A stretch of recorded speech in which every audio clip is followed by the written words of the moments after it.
Eh bien, mes bien-aimés,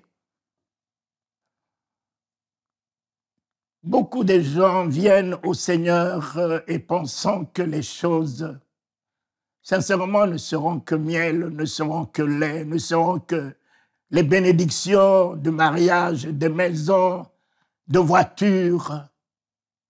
Mais cet homme s'est révélé à moi, il m'a mis dans une situation très, très, très difficile. Car il voulait que je sois une valeur. Et pour qu'un diamant soit une valeur, il faut qu'il soit taillé. Bien qu'il s'est révélé à moi le 3e jour, je me suis retrouvé dans une place publique en train d'annoncer celui que mes yeux ont vu. En l'annonçant, voici une foule qui s'est attroupée. Le monde sortait des voitures, sortait des rues, des maisons, vraiment du quartier, s'attroupait. Et le commissaire du 3e arrondissement, puisque j'étais au 3e arrondissement de la ville de Bangui, est sorti de là. Il a vu la foule et la route, l'avenue qui était alors entravée. Il est venu avec 3 policiers disant que vous provoquez l'attroupement et vous provoquez l'entrave à la circulation. Et quand la police, avec sa sirène, arrivait, le monde est parti comme des oiseaux gendarmes. Je me suis retrouvé avec un Nouveau Testament et ils sont venus me prendre.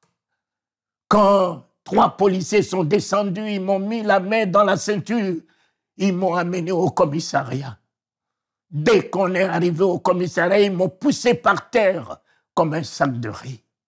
Je suis tombé et je me suis relevé. Le commissaire m'a tapé. J'ai eu l'œil droit plein de sang, ma bouche pleine de sang. Moi qui ai vu Jésus, comment peut-il me permettre une telle situation?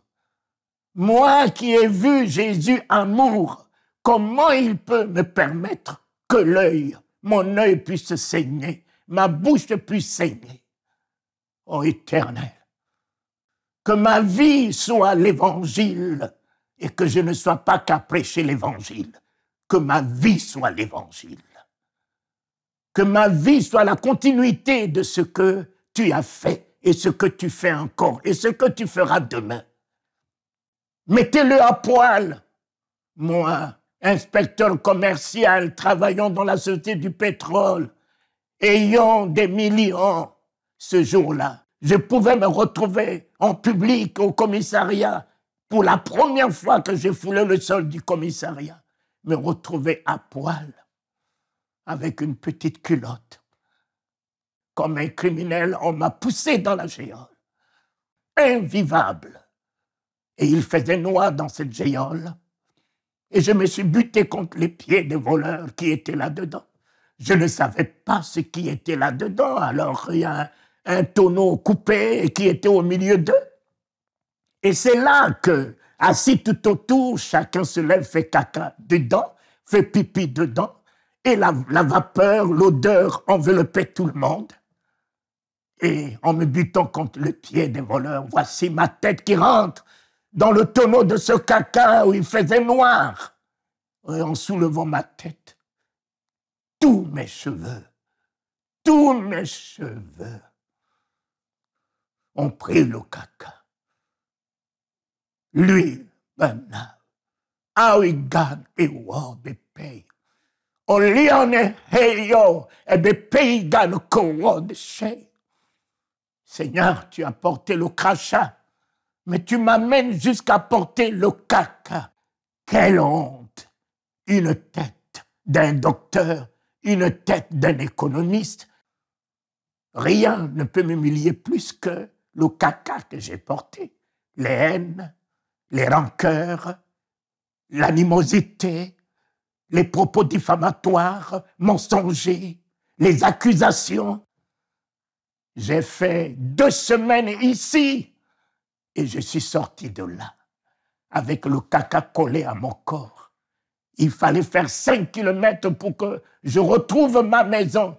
Et je marchais au bord de la route. Et tous ceux qui passaient avec leur véhicule me voyaient avec une petite culotte, avec tout mon corps. Et tout le monde se disait, on vous a dit que Talingano est devenu fou. Regardez, regardez, on l'a vu, en train de marcher au bord de la route, sans habits, avec une petite culotte. Mais il était si sale, ses cheveux si sales. 5 kilomètres j'ai marché. Dieu m'a fait passer à travers la honte pour que je porte dorénavant sa gloire. Il m'a fait passer à travers l'ignominie pour que je porte sa splendeur. N'ayez pas peur de là où vous passez. N'ayez pas peur de là où vous passez. Il est en vous, il est avec vous. Même si tu traverses l'ombre de la vallée de la mort, les accusations, la condamnation des hommes, les jugements des hommes, ne crains rien. L'Éternel est avec toi. Oh, alléluia, Seigneur. Quelques mois après, on devait m'arrêter au commissariat du 2e arrondissement. Et c'est à partir de là que le réveil a commencé en Centrafrique. On m'a mis cloué avec mes 2 pieds dans les chaînes. Le matin, le commissaire me prend la cuvette de caca que les voleurs ont fait, il met sur ma tête pour aller vider dans l'eau. Passer sur tous ces chemins, pourquoi, Seigneur? Pourquoi? Qu'ai-je fait? Oui. Voilà là mon école de théologie. Voilà là ma formation.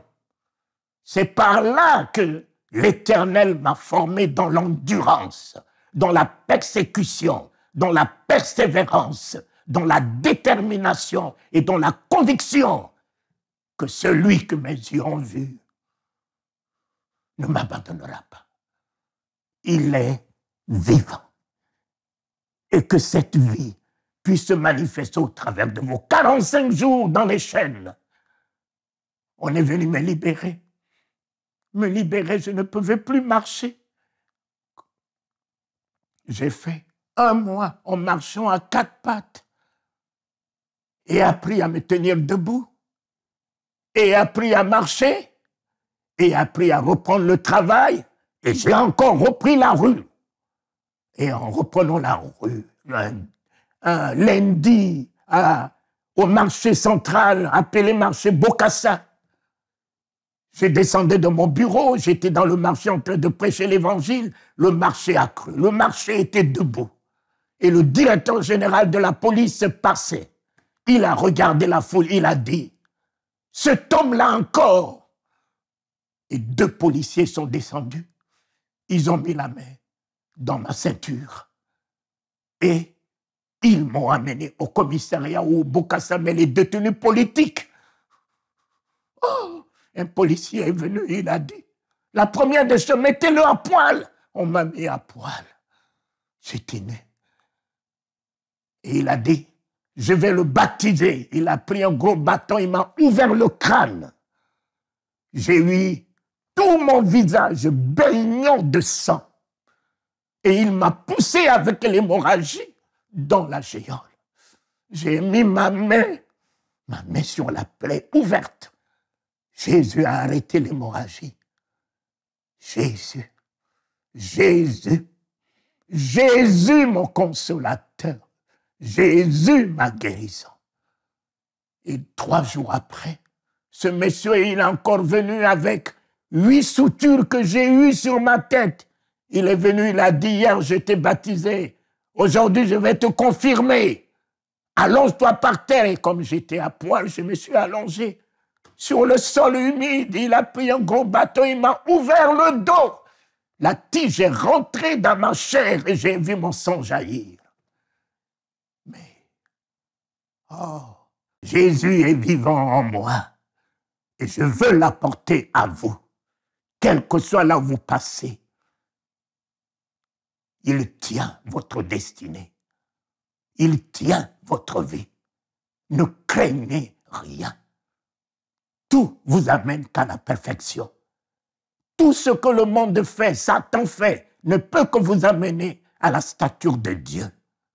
Lorsque vous lui appartenez, lorsque vous êtes dans l'alliance avec lui et qu'il est dans l'alliance avec vous, il fait concourir toutes choses à votre bien. Gardez la foi. Gardez les yeux sur lui.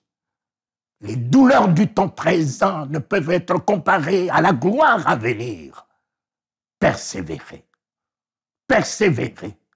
Je vous encourage, vous qui passez au travers de la couloir, des couloirs de la mort, jugés, et qui vont être exécutés, qui vont être brûlés, qui vont être pendus, ayez la foi.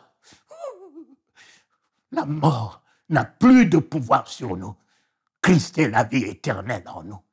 Là où vous passez, ses bras qui se sont ouverts sur la croix s'ouvrent encore à vous.